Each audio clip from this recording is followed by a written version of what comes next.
Hello, hello. Thank you for telling me my mic was muted. How you doing tonight? Hope you've had an awesome week. We almost made it to the stretch.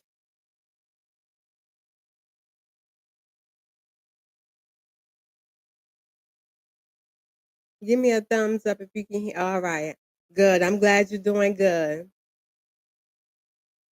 I've been anticipating this one right here tonight, you guys. So I'm really excited. We're gonna get started.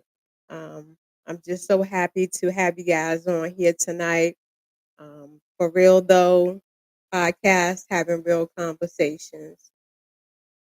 So what we're gonna do tonight, we're gonna have a real conversation about one of the topics that came up last week. When we talked about when somebody wanted to talk about daddy issues. So that's exactly what we're gonna do tonight. We're gonna dive into these daddy issues. I just want to do a little icebreaker with you guys. What do you find yourself doing while watching a podcast? You can just feel free to just share it. I just was just curious what you guys do.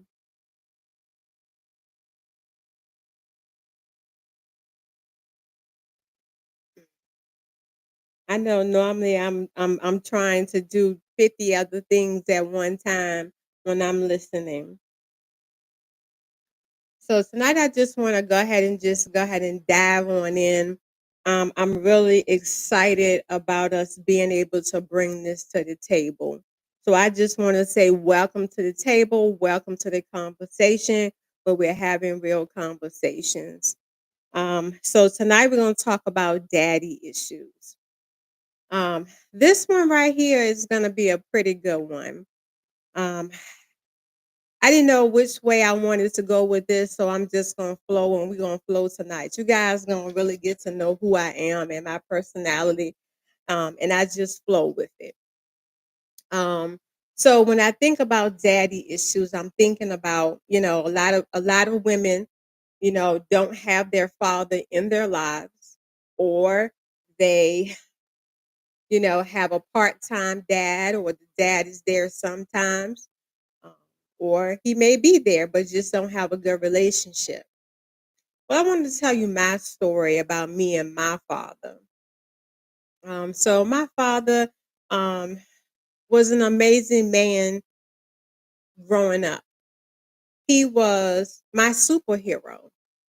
My dad was really my superhero. I mean, when I look back, he was, even though he had lack of education and all of that, the one thing he did was he provided for his family. If nothing else, he made sure that, something was on the table. It may not have been what we wanted. And just to give you an idea of who my dad was, we lost him about 3 years ago. But just to tell you who my dad was, he was this type of person where at 7 years old, my dad had this stretch Cadillac, and it was like a banana yellow color. And I was 7 years old, and I never forget that he um, wanted to teach me how to drive at 7 years old. And the type of dad that I had, he was sitting on the passenger side, and he had me directly underneath the wheel. And he would say to me, I hope you got it. He was like, because if not, we're gonna run it directly through the house. So what I would do is that I would take my time at 7 years old. I mean, I'm telling you, one of those big old Cadillacs. My dad would have me at 7 years old, stirring it and driving it. And those are the type of memories that I think about when I think about my dad. I think about, just he couldn't do no wrong in my eyes. I grew up in a very strict home, and I just everything that I thought that was normal, everything that I thought that was normal growing up, now that I understand that some of it wasn't really too normal. Now I know you said last week, she said, oh, she had to do, therapy for 2 years due to, her childhood trauma and all of that. Where did that come in at? Yeah, my dad was my superhero, and my dad was a provider. Even though, like I said, he only had maybe a fourth or fifth grade. even if that education, he provided for us. But there was just one thing with my dad. My dad had anger issues. So with having anger issues, um, we dealt with a lot. I'm just going to talk about what I dealt with. When you're dealing with someone that has anger issues, you're talking about physical abuse, mental abuse, and emotional abuse. So even though I looked at my dad as my superhero, at the same time, he had a whole nother side to him to where it took a toll on our relationship.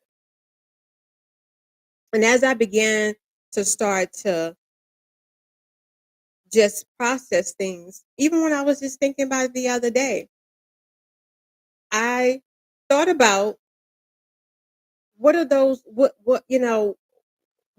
traits that I took away from my dad that I really tried to not have. I tried to make sure that I didn't beat my kids like that or whatever the case may be, but I did take on some characteristics. I took on being angry. I took on being mean. I took on um just a lot with that. I took on and I was very strict on my kids. I was very hard on them. My words are very sharp. I don't play no games. And I want you to know that the reason why I had to end up in therapy was because my childhood was coming back to haunt me because I ended up in the got you paper. Yep, I said the got you paper. I understood that I had anger issues and I know it was such a deep root, more deep rooted than I realized. And I ended up getting arrested for domestic violence. Now, just to give you a little bit of background, my husband and I have been together 30, I don't know, lost count, 35, 34 years, somewhere around there. But I just want you to know that, I ended up finding myself being arrested and being booked and all of that good stuff. Just all because of my anger issues and not being able to control them. So because I couldn't control those anger issues and understanding that those were deep rooted and deep seated things that I needed to deal with, my husband had to say to me simply that, hey, I love you, um, but we can't be putting hands on each other. Or we can't be um, I love you, but I can't do that. And so you got to understand my logic of thinking back then was the first man that ever, the first man, I got arrested. I'm gonna tell my story because nobody's gonna blackmail me with anything. So yeah, I was arrested. I definitely was, and they got you paper and pretty all white. I was on the Sunday morning. I was on my way to church. Yep, that's what happened. You can go look it up for yourself. So yeah, as I was saying, so I um I began to understand that, you know, those issues were coming up because I'm gonna get back to what my husband was saying. So he was, pretty much saying that no, we can't operate this way. We can't function this way. But you gotta understand something. The very first man that ever loved me was my father. And because, you know, beatings were so frequent, that was a sign of to me that he loved me. That was a sign that he loved me because he beat me.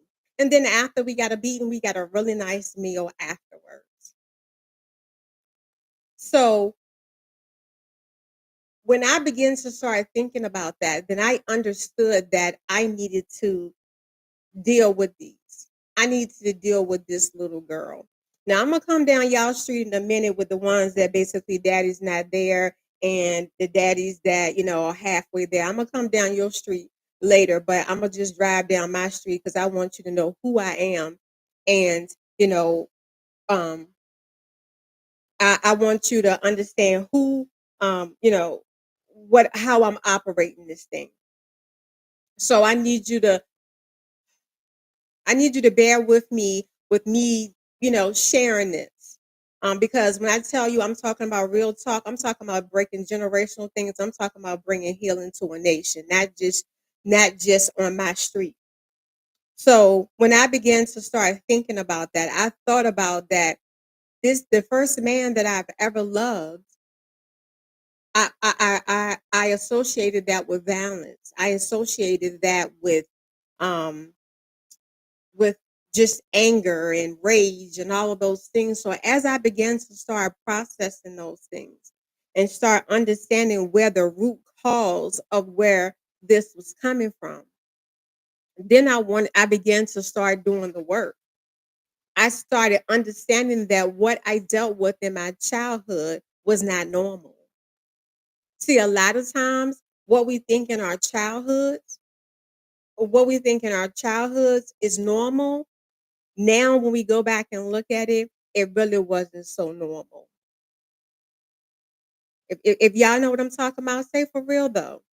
It really wasn't. When you look back on it, when you look back on it, you can really see that it was not normal. So as I began to start processing that, I understood that my relationship with my dad was broken. Even though he was my superhero, I know that's so I'm telling you, is he was my superhero. Even though, we had this one thing that as far as with this anger issue, we had one big thing. And I never could talk to him about it. I never could go to him about it because remember, we talked about it last week. And last week we talked about, a child is to be seen and not heard. And what happens behind closed doors, stay behind closed doors.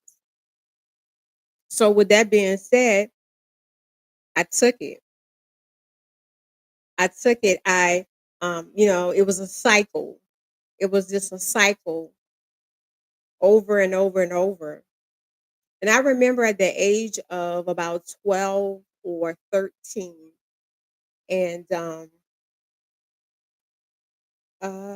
I was in there washing dishes. And with washing dishes, you got to know in my dad's household, when I say it's clean, it's clean.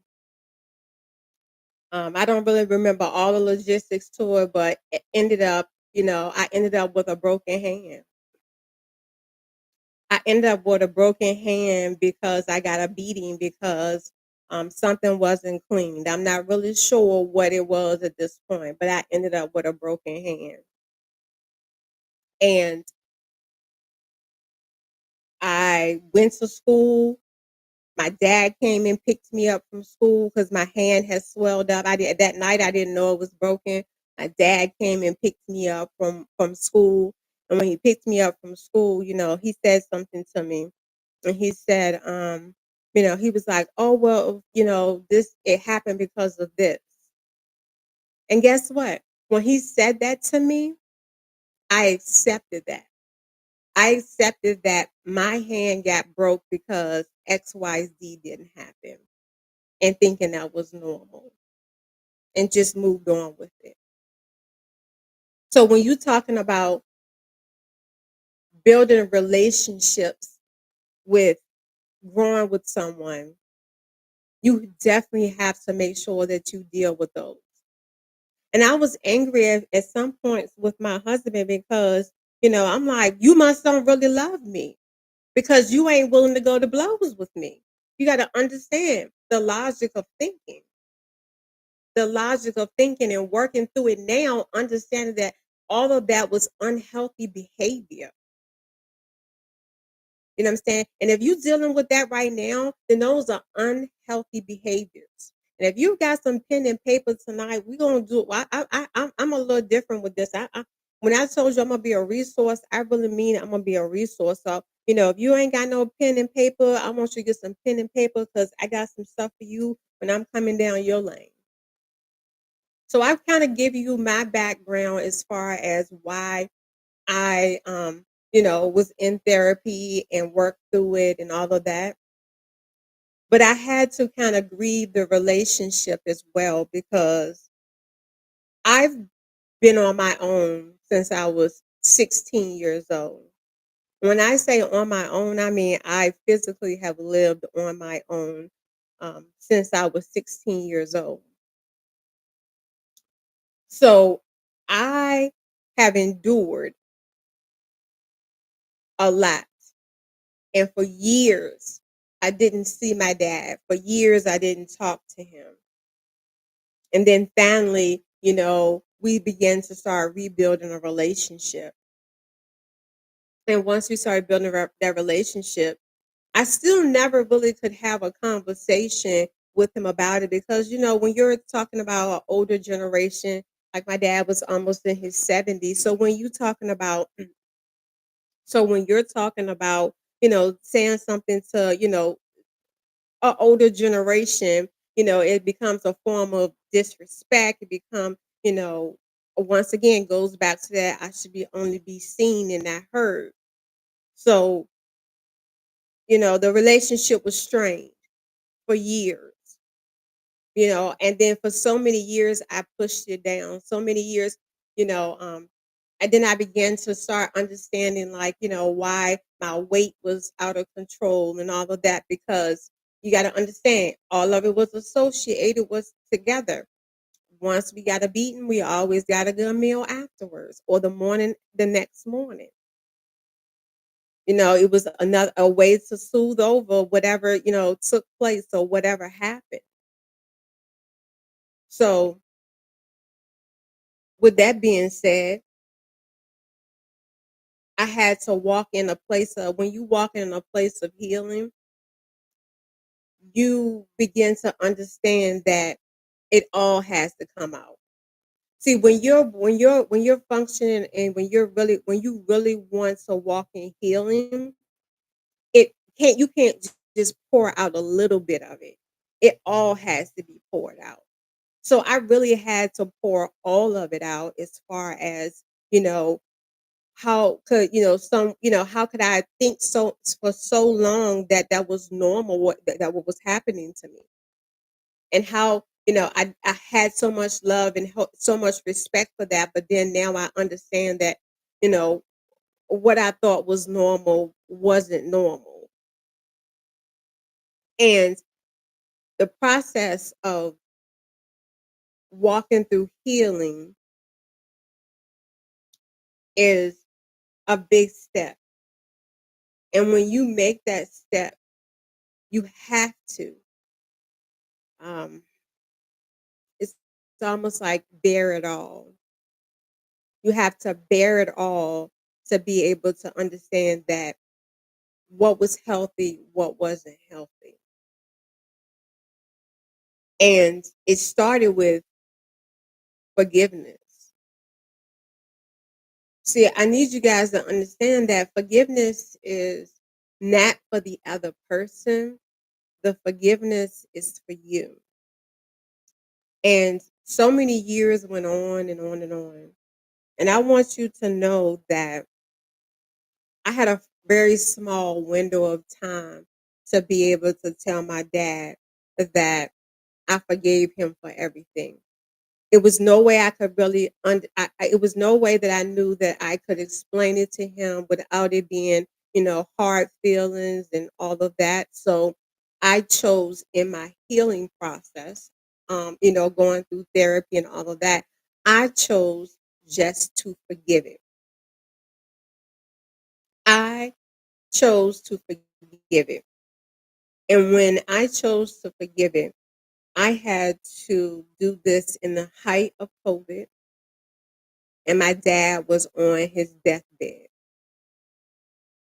I had a small window of time to do a to I, because you have to understand that healing is a process and not an event. So all of that was leading up to me forgiving, just forgiving. And I remember going to the hospital, and I knew that I only had that small window of time. I knew I had that small window of time to be able just to forgive it all. And I did just that. I went in there and I released not only him, but I also released myself of all of it. So when I walked out of there, and then we got the call 2 hours later that, he had passed on, I didn't feel any type of way as far as I wish I could have did this. I wish I could have did that. I did exactly what I needed to do to finish my healing. And then as I continue to keep walking through this, I have a grandmother that she was 85, and I would go and visit her, to get wisdom and all of that. And she had a great book collection. And in her book collection, when I would go and visit her, she would have all these different types of books. And I felt a privilege for her to be able to allow me to be able to go through those books. And a couple of the books that she had was one of them was this book here. Yeah, I just want to share this with you guys. It's called Healing. I don't know if you guys can see it, but it's called Healing the Child Within. You, this book has blessed my life. I was so grateful that she allowed me to have this book. But I just want to read one thing out of this that is relevant to what we're talking about tonight. And it says, and when we grieve our losses completely, we grow. So if you don't grow, if you don't go through the process, you won't grow. You won't grow. You will stay stuck. So if you think about that, if you don't grow, if you don't take the time to the process of healing, you won't grow. So if you're wondering why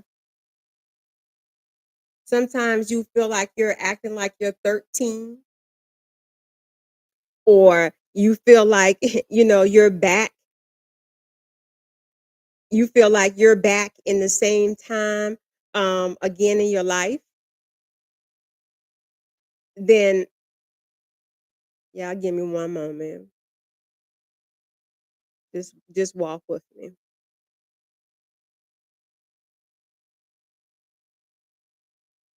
Give me one moment.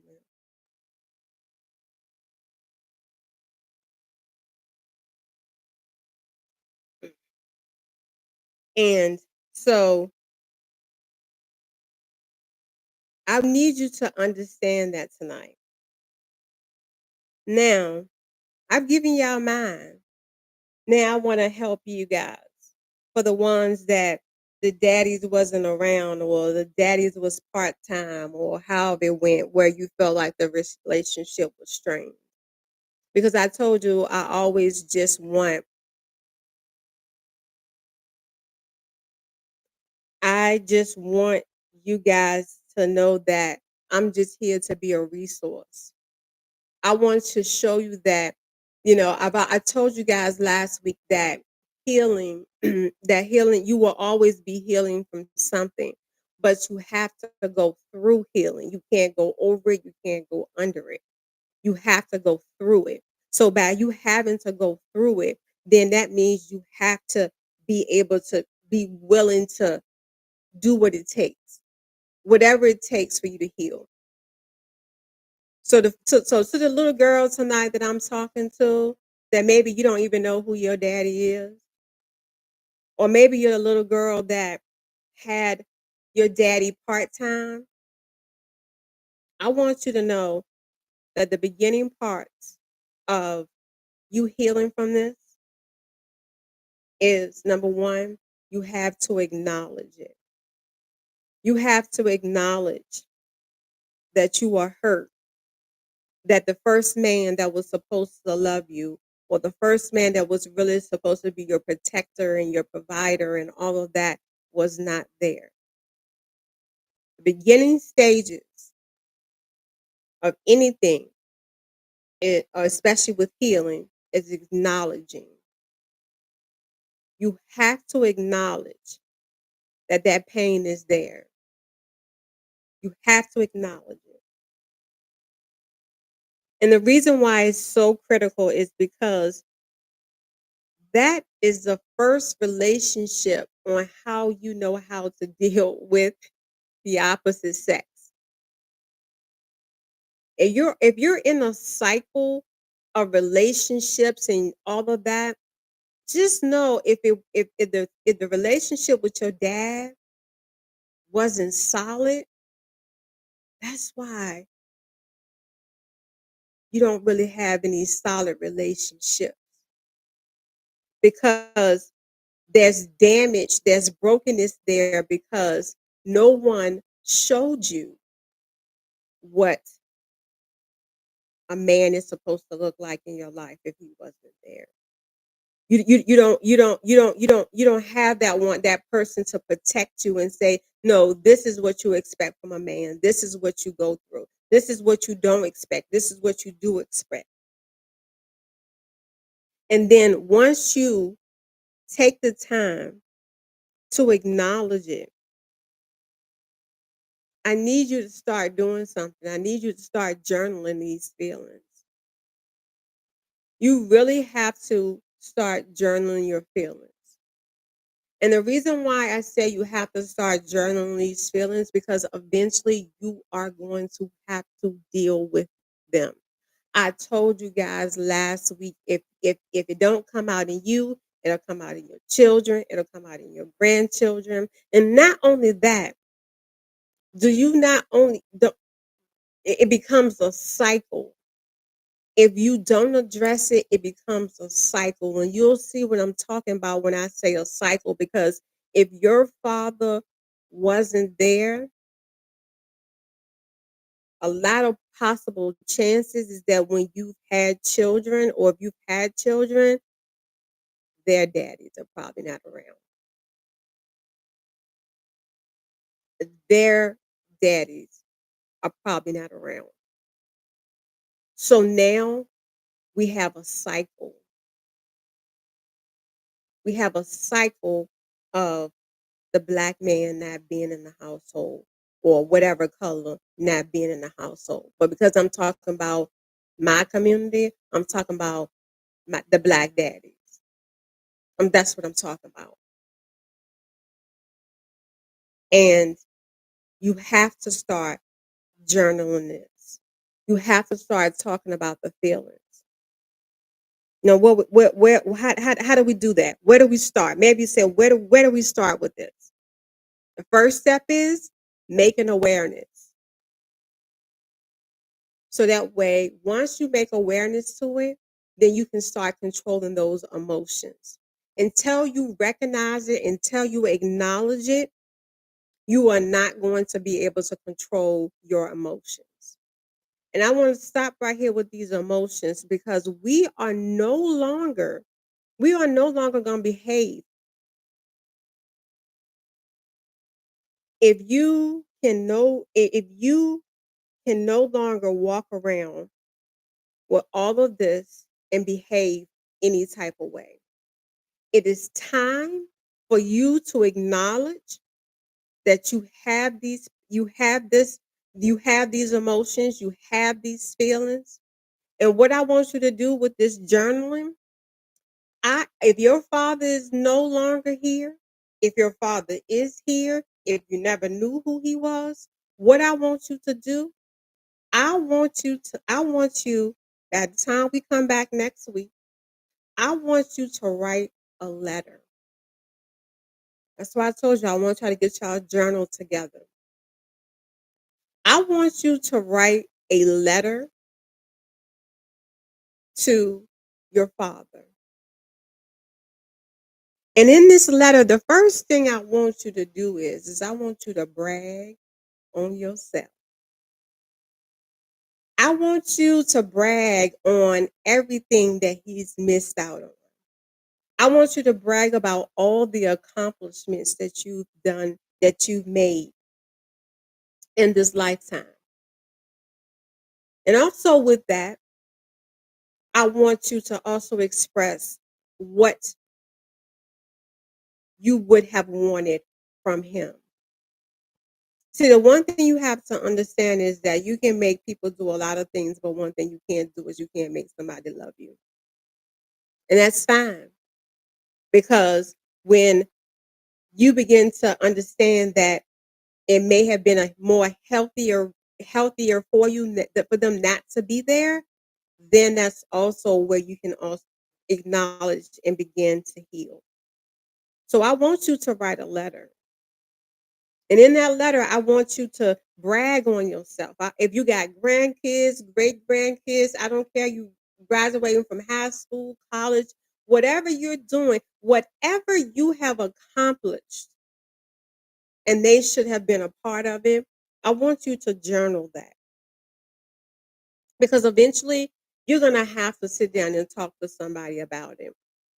And the reason why I'm bringing this to you, so that way you have when you're ready to sit down and talk to somebody about it, you're gonna have a whole journal full of the things that basically has caused you not to be able to walk into the space of healing, not to be able to grow.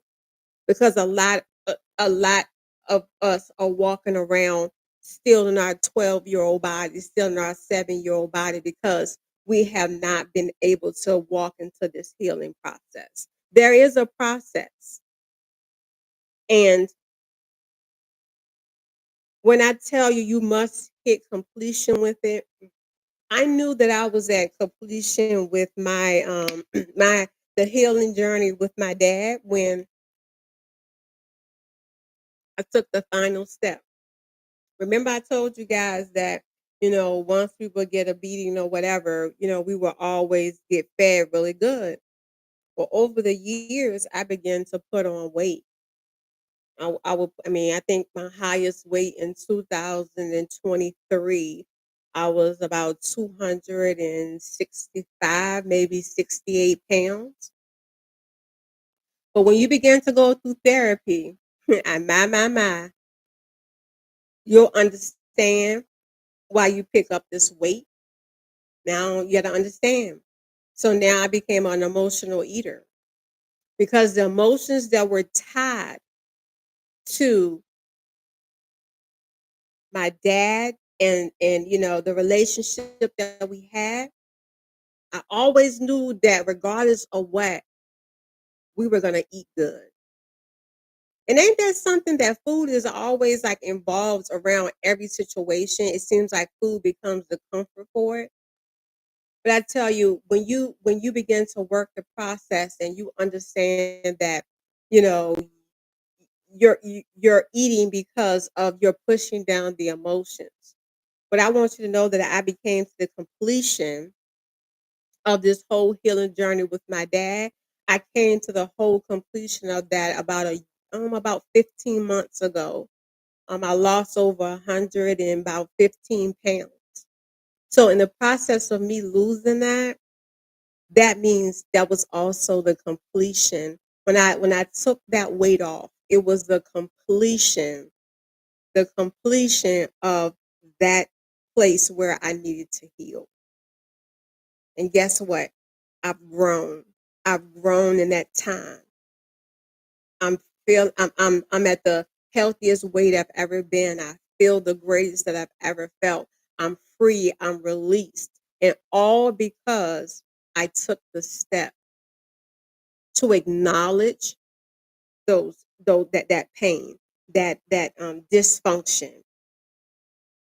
So when you begin to write that, then I also want you to start working on this.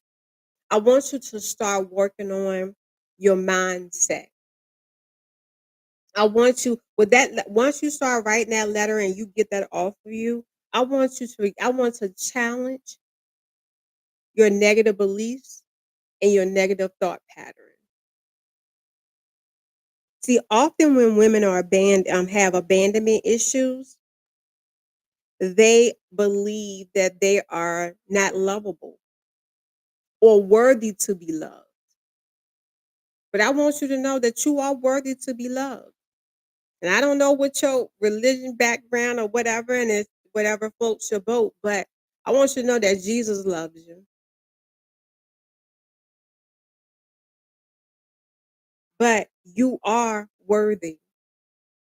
You're worthy of love. You're worthy of someone loving you. You are worthy of you loving yourself enough to say that I am going to work on this. I am going to take the step. How do I take the steps to challenge these negative beliefs? You got to start identifying your strengths.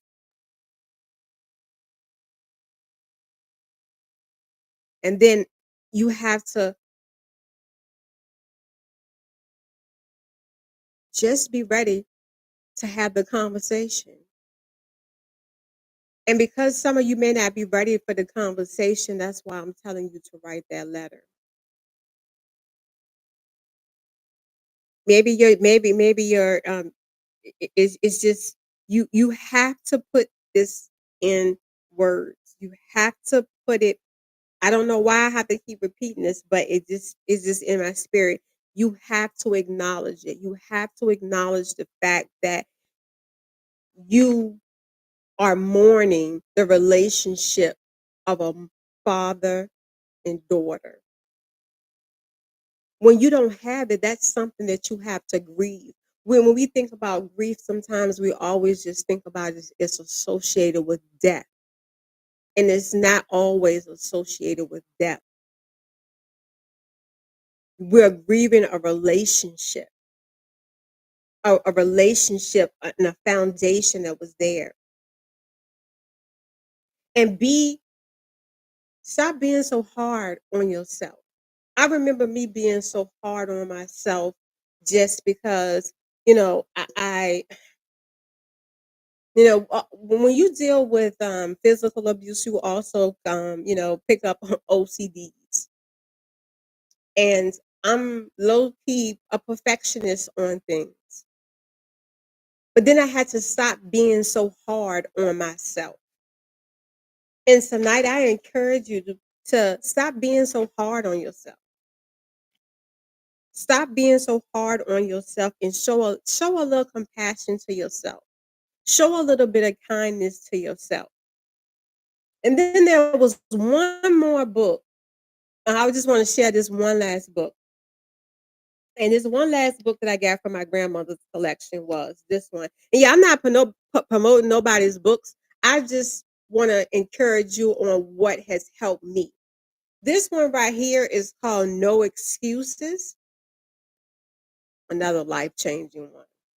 See, when you stop making excuses for what happened to you, why you haven't did anything about it, and just your whole entire life, when you stop making excuses of why you haven't taken the time to heal, why you haven't taken the time to address it, you haven't taken the time to do this, you haven't. If you stop making excuses, and when you say it's hard not to be hard on yourself, show yourself a little grace. And how do you do that? Understand that you are walking through the process of mourning something that you never even had. For you ladies that never knew who your dad was. You are mourning and grieving the relationship that was never there. So that's why you're angry. That's why you behave the way you behave. That's the reason why, everybody in the family says, "Oh, she just acts like that. She just behaves like that. That's just so and so." No, so and so is hurting. So and so needs to be committed to the completion so they can grow, so they can no longer behave like they are 10, like they are 5. Nobody is putting up with that behavior any longer. In 2025, we are not, we have doctors and we have this and we have that. Everybody has all these degrees and we have, like I told you, my dad had a elementary education, but now we are doctors and we're doctors on top of doctors, and we have not been able to address what we're dealing with, what we came through, what we need to go through to get where we need to go. When you talking about breaking, all your mindset has to be, I want to leave a legacy of healing for my family. The cars, the houses, the land, all of that, they gonna have that anyway. But I just want you to understand that you have to work on leaving a legacy of healing.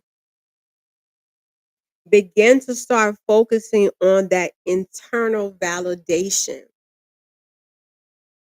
Help yourself. Help yourself. Shift your focus from seeking validation, because the simple fact of the matter is that, I knew that I was never going to get any validation from my dad about, the way I saw things. So guess what? I didn't focus on it.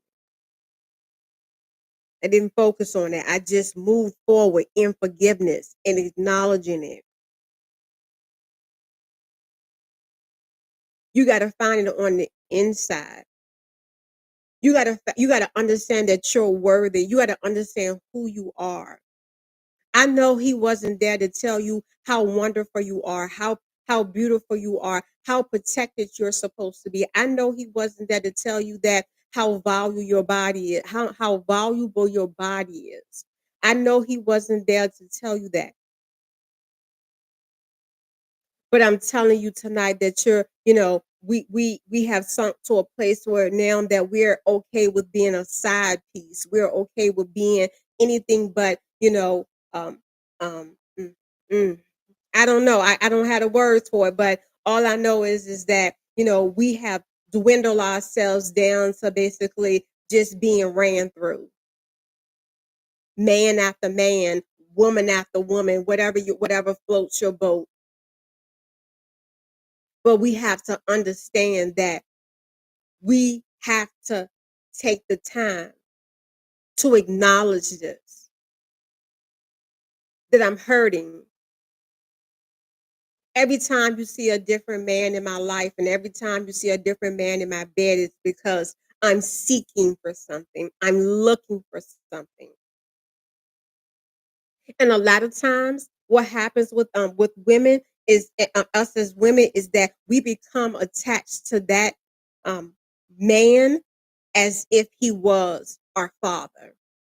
We look to him. We be our relationship doesn't become a partnership. Now it becomes a father daughter. Understand what I'm saying? Because you're looking for this man to guide you. You looking for this man to to validate you, to give you those little things, those little, that you wanted as a little girl. But I need you to understand that you're way more valuable than that. You take, if you can take the time to go ahead and acknowledge it and start working through it. You have to journal this thing. You have to write it. And then I'm gonna tell you another thing that happens also. I'm gonna tell you another thing that as I was going through the process, in the early stages of my therapy, you also will deal with a thing. I dealt with um I don't really know what it's I know the name of it, but let me just give you the scenario of it anyway. Um I would one day I was at lunch. Let me just so I can kind of explain a little better. One day I was at lunch and I was in the drive-through at lunch, and I came out of the drive-through line, and I was in this empty parking lot. I was in this empty parking lot, and all of a sudden I had a trigger. That's the word I'm looking for. I had a trigger, and I had no clue why I went into this panic mode. I went into this um, anxiety, and I just didn't know what was happening. Immediately, like I said, this was in the beginning stages, maybe 3 or 4 months into therapy. And I called my therapist, and I was like, we got to walk through this. We got to walk through this. And I'm like, she was like, it's something that triggered that. What in your childhood triggered that? What was about that empty parking lot that triggered you? So you may be having some triggers, you know, if you wondering why you can't, commit to a relationship, or you wondering why, one minute you're in, the next minute you're not, it's because it's a trigger.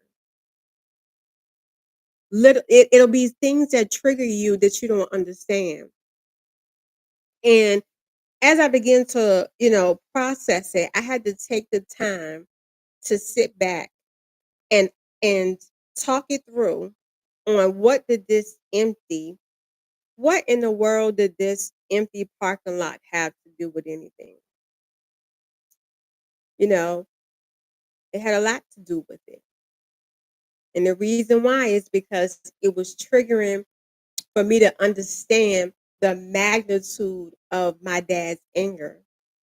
One Sunday, him and I was um, coming from visiting our hometown, and this guy was behind us. It was a Sunday evening, and this guy was behind us. And I turned around. I don't know how, I probably was like maybe about 12 or 13 years old. And I turned around because the guy just kept, he was tailgating us or whatever. And so I turned around and looked out the rear view mirror of the back window, and the guy turned on his high beams. And when turned on his high beams, my dad turned into a whole different person. And it became a little bit of a road rage. And we end up pulling, and it was a Sunday evening, and we end up pulling into this empty parking lot where this truck was that had cut us off, and lights and all of that. And I want you to know that my dad pulled out a gun. And in that moment, I remember just screaming and yelling for him not to do anything. Don't worry, he ain't do nothing. If he did, he gone, so you can't do nothing anyway. But nothing happened. Um, but I remember that happened, and that empty parking lot was a trigger for me. See, I'm living in my truth because I walked through the complete healing of this, so I've grown. I'm just trying to give you a little bit of help tonight. I'm trying to show you how to walk this thing. So you may be having a lot of triggers. You may be having a lot of things that come up and you don't know where it comes from. You got to journal it. You got to write it down. It's coming from something from your childhood that's affecting you. It's coming from somewhere from there. And then if you can build a relationship with your dad, I encourage you to have a conversation with him. I I encourage you to have a conversation. If you can't have a conversation, then we're gonna go back to the letter. Because until you do that, you're never gonna be able to trust. You're never gonna be whole and healed and happy. You're gonna always have communication issues. You're never gonna have a solid foundation of being able to know what a healthy being in a relationship with a healthy man or a healthy person. You're never gonna understand that. You're never going to understand that. So I'm encouraging you once again, make sure that you're journaling. Next week we're gonna do part two to this because I got a little bit more to this. But the first thing I want you to do is just make sure that you guys are taking the time to acknowledge it. I want you to write that letter. I want you to brag on yourself. I want you to tell him what he's missed. And then once you do that, it's no more the mindset. Even every time your mindset goes to being negative or being hard on yourself, you got to think about all the things that you've accomplished so far without him being there and keep pushing. And guess what? We're not letting him off the hook, but go ahead and forgive him. Because remember, I told you that the forgiveness was not for them or him, it's for you. Because as long as you stay in that state of unforgiveness, you will always be that little girl crying out for attention. And when I mean crying out for attention, I mean the whole, just no regards for yourself. I'm talking about acting out in every which way. For real though. I'm gonna leave y'all with that tonight. I'm leaving you with that. We're gonna come back to this. We're gonna come back to this again next week. But meanwhile, in between that, I want you to make sure that you understand that tonight is a turning point. Tonight is a turning point of you saying that I opened the door last week and I walked into this place of that I want to heal. Now it's time to put the work in. It's time to put the work in. It, I'm telling you, the healing process ain't pretty, but it's necessary. It's not pretty, but it is necessary. So next week when we come back, I want you to basically tell me that you wrote that letter or you had that conversation, but you got to start the process somewhere. And tonight, just know that the first process is that you must acknowledge the fact that you are grieving and mourning the loss of that relationship. And every time your brain or your mind or however you want to say it, every time it goes to a negative on this thing, I want you to spin it. I want you to stay conscious in your mind. Do not let this thing run wild in your mind. Put it on paper so that way you'll be able to tell somebody when you're ready. You may not be ready because one thing I understand that healing is not a blanket. Everybody needs something different. Some people need to be pulled, some people need to be pulled back. Some people need whatever you need. But I need you to understand that tonight you need to make sure that you journal it somewhere that you're ready to acknowledge it and that you're going to write that letter. I am going to let you guys go tonight. And I want, I'm going to let you go on this. No excuses. And we healing the child within. And I'm going to leave this with you again because this was so powerful. And when we grieve our losses to completion, we grow. Now, if you ain't ready to grow, then you can go ahead and end this live and don't come back no more. But if you know that you're ready to walk through completion and you want to grow, I'll see you next week for part 2 of this daddy issues. Y'all have a good night, and I'll talk to you soon.